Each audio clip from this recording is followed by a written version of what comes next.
Amaka was a quiet village girl who had just married Obina, a man from the city. One evening in Enugu, during a family dinner, she dared to speak up and share a simple idea. But Obina didn't like that. He believed women should stay silent. In a burst of anger, he poured boiling water on her, burning her face and arms. She screamed in pain, but Obina's family told the doctor it was just an accident. They warned Amaka to stay quiet or be sent back to the village in shame. Hurt and afraid, she said nothing, but deep inside, she started planning. Late at night, while Obina slept, Amaka whispered into her cheap phone, recording everything: his threats, his mother's cruelty, her fear. She hid the recording in a secret folder. One day, with help from a kind nurse, Amaka escaped to Lagos and found a women's shelter. There, for the first time, people believed her. In court, Obina denied everything, until Amaka played the audio. His threats echoed in the room. The judge gave her justice. Obina lost everything. Amaka, scarred but unbroken, now teaches women like her. She says, "He burned my skin to silence me, but I used my voice to burn his lies." The hospital room was quiet, too quiet. Amaka lay still on the bed, her arms and face burning with pain. The hot water had left red, raw wounds on her skin. But even worse was the pain in her heart. Obina, the man she had trusted, the man she had just married, had done this to her. All because she spoke up during dinner. All because she dared to have a voice. When the nurses and doctors asked what happened, Obina quickly answered, "It was an accident." His mother stood by his side, nodding. "She knocked over the pot by mistake," they said with fake concern. Amaka wanted to scream the truth, but she could barely speak through the pain. When the doctor left, Obina's mother leaned in close and whispered, "You will say nothing. If you talk, we will send you back to the village in shame. People will laugh at you. No one will want you again." Amaka's lips trembled, but she said nothing. She felt trapped, scared, alone. Each day in the hospital, Amaka kept silent. Obina visited sometimes, bringing fake smiles and lies. "You know I didn't mean it," he said softly, trying to sound kind. But she saw the truth in his eyes: he wasn't sorry. He was just scared someone would find out. His mother kept watching her, warning her with her eyes. The nurses were gentle, but no one asked too many questions. Maybe they were afraid too. Amaka didn't blame them. In their world, women were often told to be silent, to accept pain, to carry shame that wasn't theirs. But something inside Amaka had started to change. The pain had woken something deeper than fear. A small voice in her heart began to whisper, "This is not right. This is not your fault. You do not deserve this." Every time Obina and his mother came into the room, that voice grew stronger. Every time they lied, her anger grew. She stayed quiet on the outside, but inside, she was planning. She didn't know how or when, but she knew she couldn't stay silent forever. She didn't want to be another forgotten woman, another buried voice. One night, when the lights were low and the hospital hallways were empty, Amaka sat up slowly in bed. Her arms hurt, her skin still sore, but she reached for her small phone hidden inside her wrapper. With shaking hands, she opened the recorder app. Her voice was soft, but steady. She spoke about everything: how Obina poured the water, how his mother blamed her, how they threatened her into silence. She saved the recording in a locked folder, hiding it carefully. It was a small act, but for Amaka, it was everything. It was her truth. Her voice. Her weapon. She didn't know when she would use it, but she knew the day would come. She closed her eyes and whispered to herself, "They think I'm weak. But I am not. One day, they will hear me." And from that moment, the silence in the hospital was no longer her prison, it became her power. The house was quiet, and the only sound was Obina's loud snoring in the bedroom. Amaka sat in the corner of the dark room, her arms still aching from the burns. Her face still felt tight from the wounds that hadn't healed fully. But tonight, her heart was louder than her pain. She couldn't sleep. She couldn't stop thinking about everything that had happened. Every word. Every threat. Every time he hurt her. Every time his mother told her to keep quiet and be a good wife. She thought about how they made her feel like nothing, like her pain didn't matter. But deep inside, Amaka knew she mattered. Her voice mattered. And tonight, she was going to use it. With shaky fingers, she reached into the fold of her wrapper and pulled out her small, worn-out phone. It was old, the screen cracked in one corner, but it still worked. Carefully, she opened the voice recorder. Her hands trembled, but her voice was steady. In a soft whisper, she began to speak. She told the phone everything. "My name is Amaka," she said. "And if you are hearing this, it means I finally got away." She spoke about the night Obinna burned her. She described the way he looked at her, like she was a thing, not a person. She spoke about how his mother laughed when she cried, and how they both warned her to stay silent or be sent back to the village with shame. Her eyes filled with tears, but she kept talking. She poured her pain, her truth, and her fear into that tiny device. When she finished, she paused and listened to her own voice. It sounded small, but honest. It was the first time she had told the full truth out loud. She saved the audio file and locked it in a secret folder. She gave it a name no one would ever guess, and added a password only she would remember. Then she placed the phone back into her wrapper and held it close to her body, like a secret treasure. That recording became her hope, her courage, her silent scream in a world that wanted her quiet. Every day after that, she carried her phone like a lifeline. She smiled when Obinna was around, obeyed his mother when needed, but inside, she was waiting. Watching. Planning. That small phone hidden in her wrapper held more than a voice, it held the truth. And one day, that truth would set her free. Each night, she whispered more into the recorder, new insults, new threats, new tears. Her story was growing, piece by piece. And though she felt trapped in that house, she knew she was building something powerful. One day, she would press play. One day, the world would hear what she had been through. And when that day came, no one would ever silence her again. The sun had not yet risen when Amaka made her move. The house was still, and Obinna was deep in sleep. Her heart beat fast, like a drum in her chest. Every step she took felt heavy, but she knew she had to keep going. She had already hidden a small bag under the bed, just a few clothes, her phone, and the little money she had saved from hiding coins over the weeks.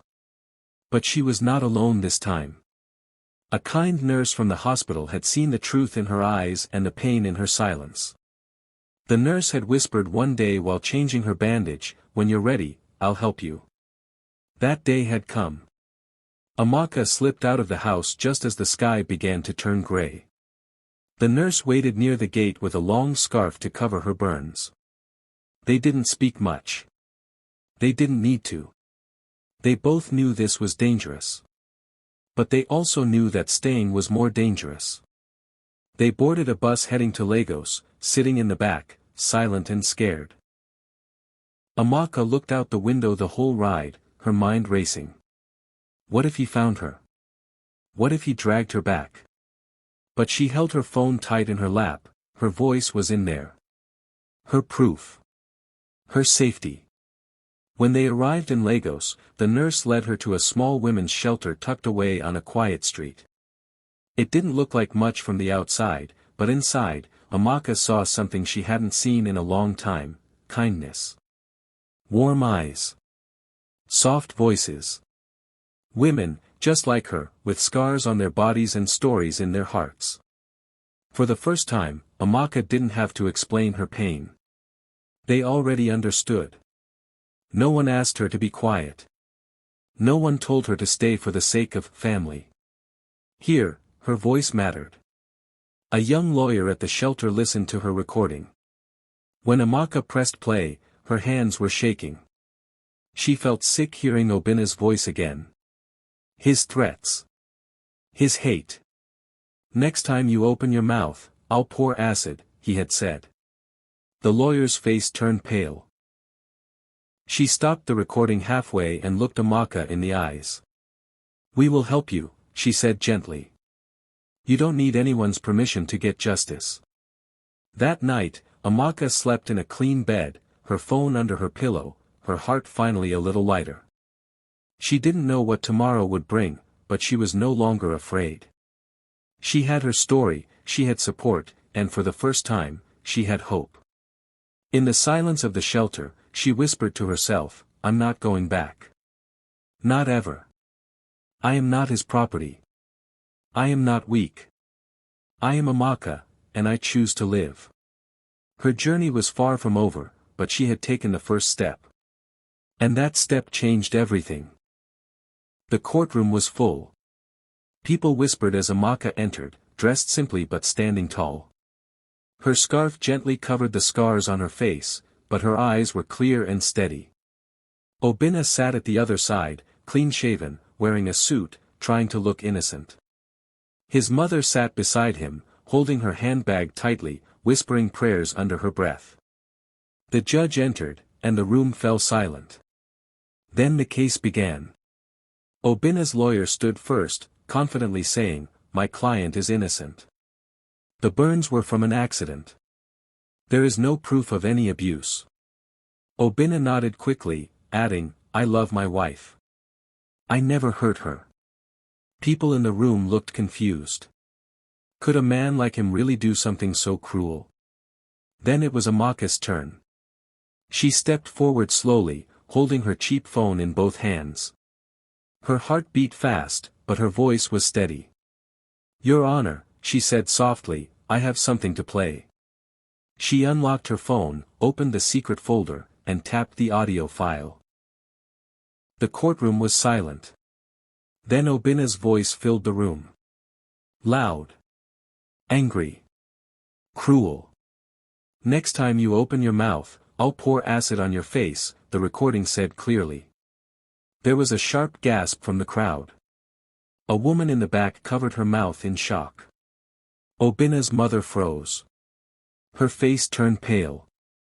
She reached for the bench beside her, then slowly fell to the floor. She had fainted. The judge looked stunned.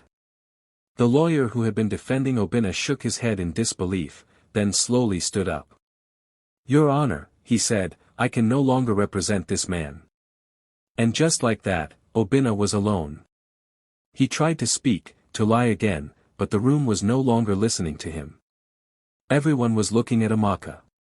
The woman they once saw as weak, broken, and silent was now the strongest voice in the room. Amaka stepped back and spoke again, this time louder. "For years, I was told to stay silent. I was told no one would believe me. But I believed me. I knew the truth. And I saved it." Her voice did not shake.